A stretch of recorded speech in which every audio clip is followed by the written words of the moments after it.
విన్నావా? శ్రీవారా?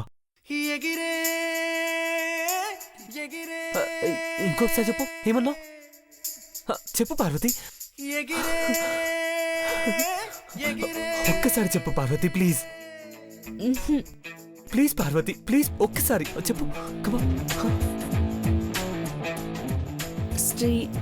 శ్రీవారు అన్నాను.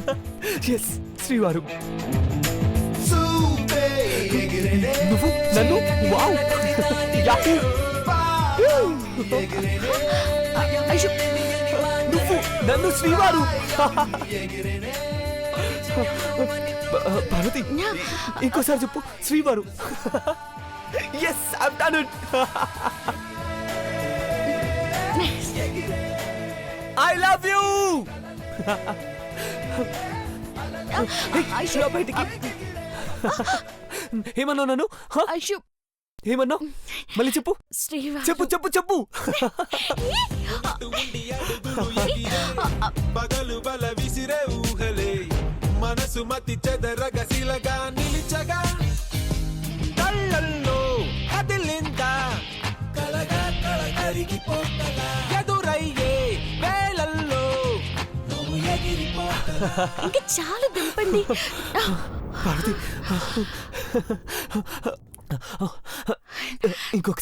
ఇంకొకసారి అనవా? ప్లీజ్ పార్వతి. శ్రీవారు.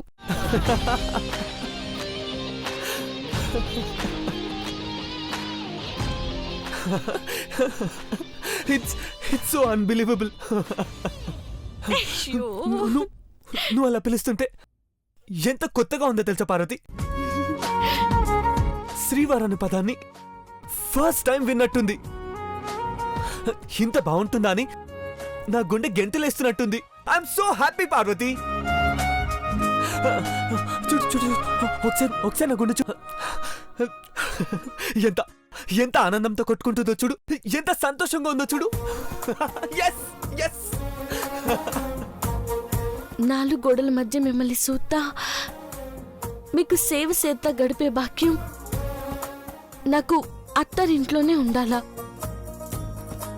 ఇట భయంగా బయటికొచ్చి మిమ్మల్ని సంతోష పెట్టాలంటే నాకేదోలా ఉంది పెద్దబాబు గారు. అయ్యో, మళ్ళీ మొదటికొచ్చేసావు. అలవాటైపోయినది పెద్దబాబు గారు. మిమ్మల్ని అట్టా పిలిచినప్పుడు నాకు మీరు మహారాజులా కానుస్తారు. నేను మీకు పని మనిషిగానే ఉంటాను. మీకు కావలసిన పనులు చేసి పెడతాను. అంతకంటే ఆనందం నాకేముంటుంది పెద్దబాబు గారు? నా ముందు పని మనిషిలా ఉండే పార్వతి ఇప్పుడు నా భార్యగా, ఈ యువరాజుకి యువరాన్లా నా ముందుంది. నీకోసమే నా ప్రయాణం పార్వతి. అల్పన్నది రాదు. ముందుకెళ్దాం పద. అమ్మా, అలాంటి వాళ్ళది నిజమైన ప్రేమ కాదు, అది వ్యామోహం. ఎగ్జాక్ట్లీ చిన్నత్త. నిజంగా ప్రేమించుకున్న వాళ్ళు అలా చేయరు. ఎంత మనసు విరిగిపోతే కన్న కూతుర్ని పట్టుకొని మా దృష్టిలో చచ్చిపోయా ఉంటుందా తల్లి? అది సరే అమ్మా, తన కూతురుతో తన మాట అనేటప్పుడు ఆమె మాటల్లో వ్యథ, కళ్ళల్లో బాధ గమనించావమ్మా? పెద్దబాబుకు బర్త్డే విషెస్ చెప్పు కూడా వెళ్ళాం కదా. ఊరికే ఎలా కాలిపోతుంది? మంట పెడితేనో పడితేనో తగలబడుతుంది.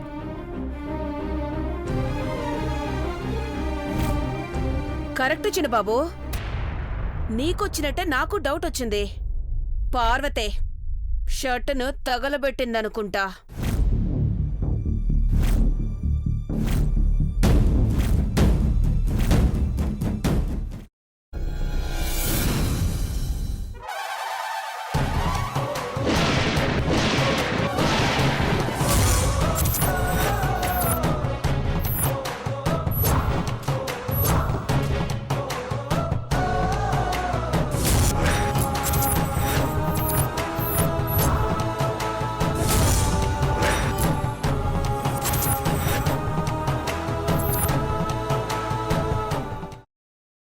తర్వాత పొట్టు తీసేసి చాప్ చేసి పక్కన పెట్టుకోవాలి. ఒక ప్యాన్లో కొద్దిగా నూనె వేడి చేసి అందులో ఆవాలు, మినప్పప్పు, శనగపప్పు, కరివేపాకు, సన్నగా తరిగి పెట్టుకున్న ఉల్లిపాయలు వేసుకుని 1 నిమిషం పాటు వేయించుకోవాలి. ఆ తర్వాత కాల్చి కట్ చేసి పెట్టుకున్న వంకాయని కూడా అందులో వేసుకుని బాగా మిక్స్ చేసి బౌల్లోకి ట్రాన్స్ఫర్ చేసుకుని అందులో తగినంత చిక్కటి పెరుగు లేదా పల్చటి పెరుగు వేసుకుని మిక్స్ చేసి అన్నంతో కానివ్వండి, చపాతీతో కానివ్వండి సర్వ్ చేసినా చాలా బాగుంటుంది.